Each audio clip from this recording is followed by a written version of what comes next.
Hello mga friends, gandara-gandara. Magluluto ulit ako ngayon ng gatan langka. Itong baboy, amin natin ng mantika, palalabasin natin ng mantika.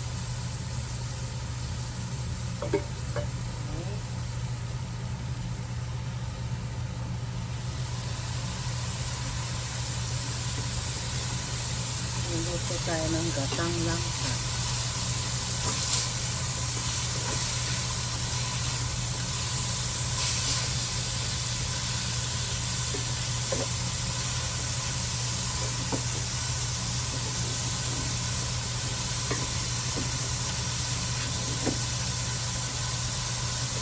Daming pagbukas sa work kasi meron nagpaluto sa akin yung kasama ako sa trabaho sa work. Nagluto daw ako ng gatang langka. Kaya magluluto ako ngayon para bukas. Madalhin ko na lang siya. Kaya kami tanghalian.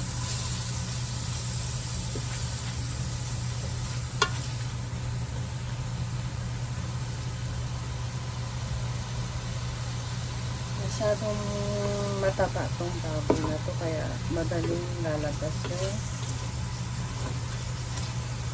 mantika niya.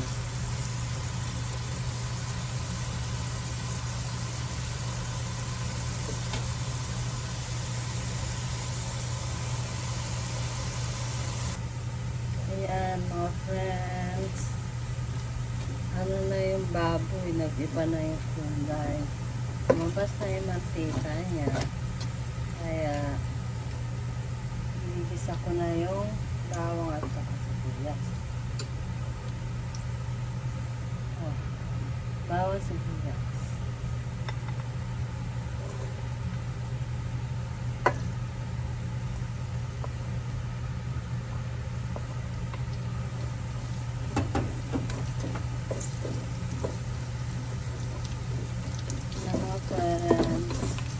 Igigisa ko na yung bawang.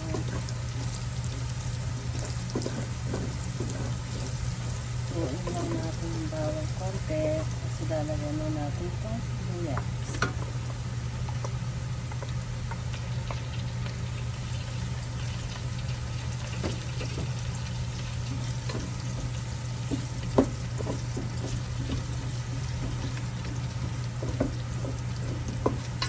Yan. Kainaan lang natin yung apoy kasi masyadong malakas yung apoy.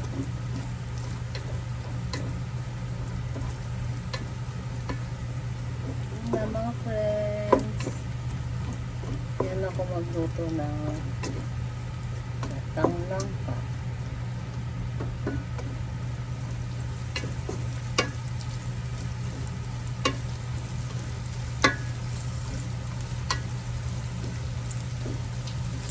Tapos na ilagay na natin yung pa. Diba ang dami mantika? Mantika ng bago.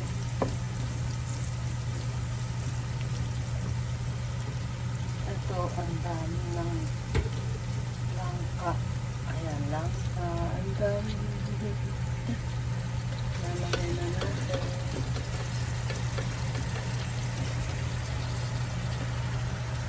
Ayan. Dami. Isang kaserola.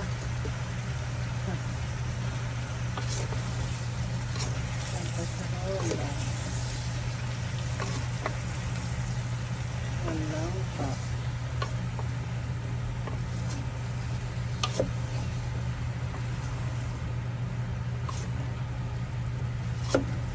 Ilang natin tapos ilalagay natin yung gata.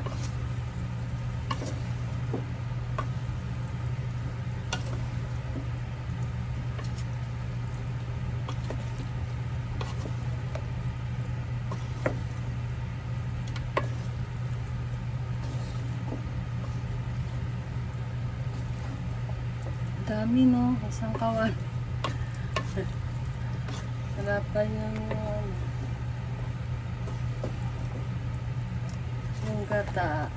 Dalawang latang gata na ilalagay ko ba? Para, kasi pag isang latang gata lang, kulang.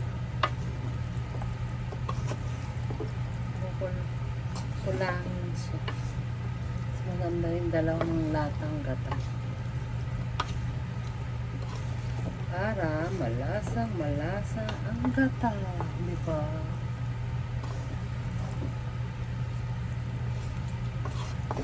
Ayan. Anuin ko lang konti. Lalagay ko na yung gata.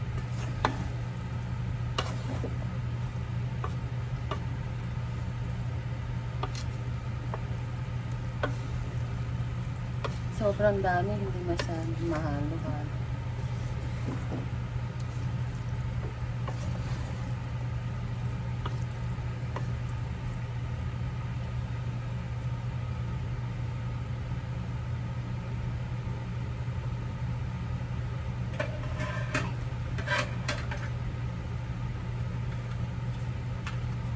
Lang natin konti. Ilang minuto ba?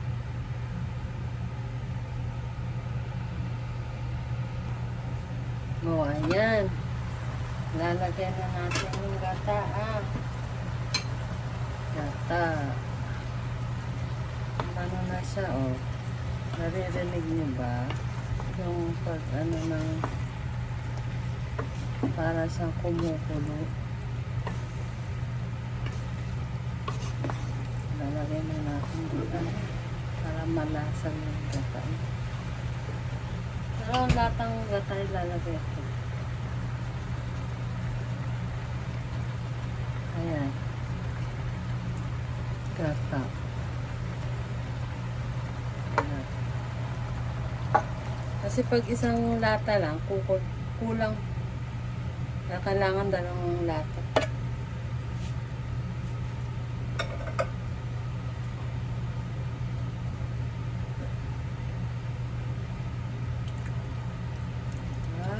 Sarap-sarap. Dalawang lata.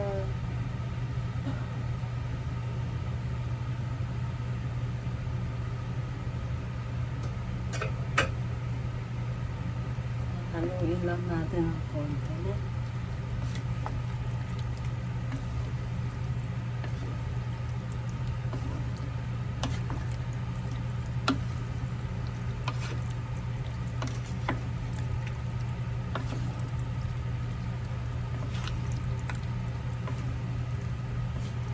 Ko na nilagyan ng hipon kasi merong isang kaibigan ko allergic sa hipon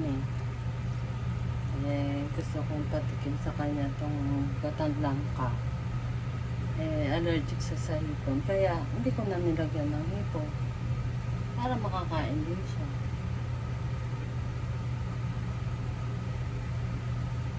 Yan, pakukuloyin ulit natin Tapan natin. Mamaya na lang ulit.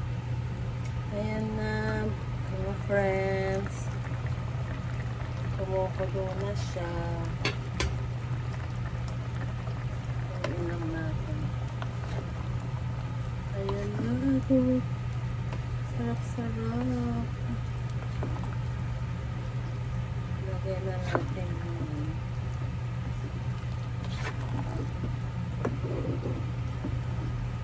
Dami, no?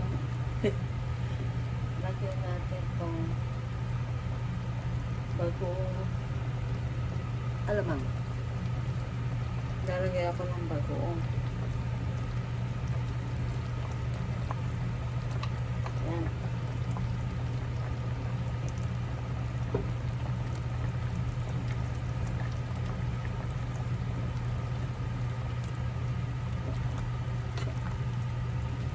Maganda yung kulay niya.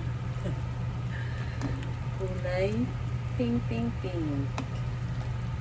Kulay pink.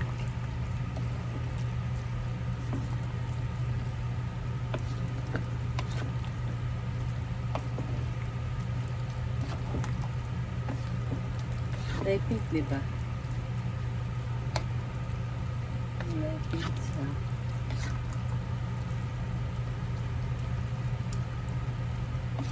Ito lang naman.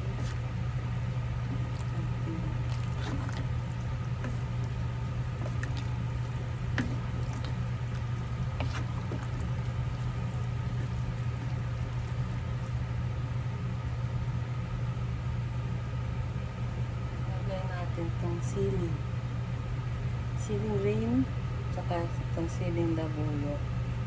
Pula. Maangang na konti.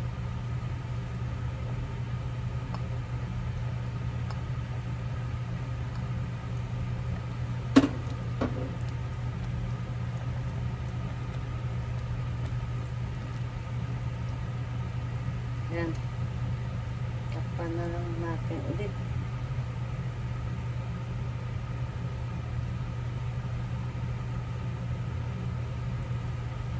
Sarap, diba? Ang sarap. Tuwin na ako ng konti. Ang sili na.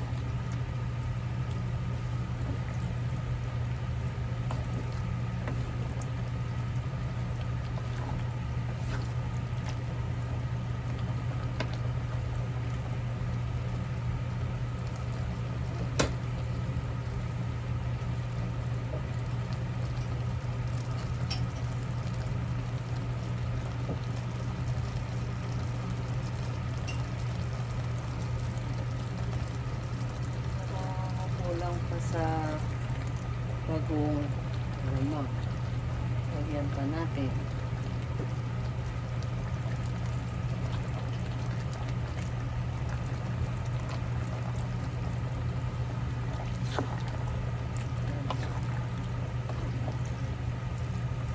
Luin lang natin.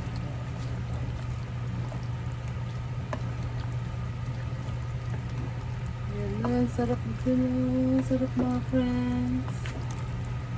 Gandara-gandara. Sarap-sarap. Mamaya titikman natin yan. Pakuloyin lang natin ng konti. Ayan, tatakpan na natin. Ayan. Maya na lang ulit. Hello mga friends. Gandara-gandara. Ito, luto na. Kumukulo na. Luto na siya. Ito na yung aking gatang lang pa.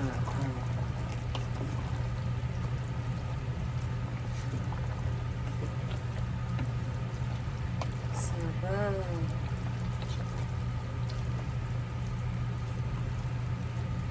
Mga friend, tikman natin. Sarap yun. Tikman natin ha.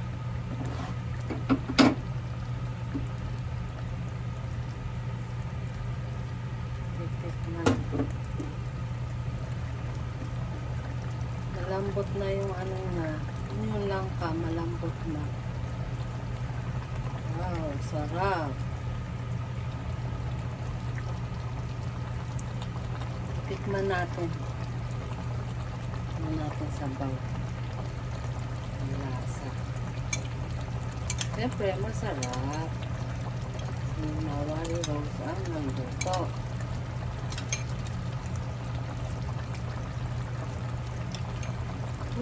Sarap. Maaangang lang ng konti. Nilagyan ko kasi ng siling na buyo. Konti lang. Ang anghang niya. Ang makakain naman. Konti lang naman yung anghang. Yummy, yummy. Actually, init. Malambot na yung anong langka. Yung tuna ng langka.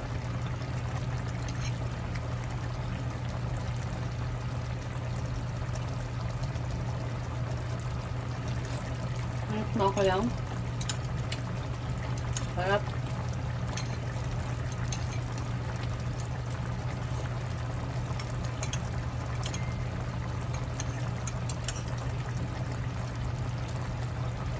Sarap.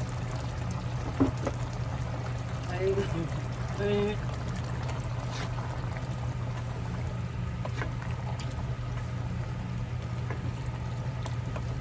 Pati yung gata niya, ano, kapit na doon sa langka. Okay. So, ang luto ni Inawari Rose na gatang langka.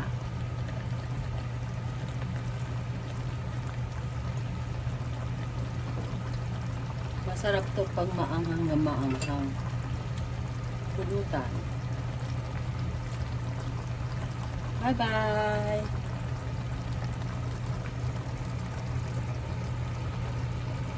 Hello mga friends! Ito, luto na yung gatang langka. Sarap yan. Luto yan ni Inawari Rose. Konting anghang lang yan. Nilagyan ko kasi siya ng siling labo. Pero masarap pag maanghang, diba? Tara, kain na tayo. Yummy, yummy.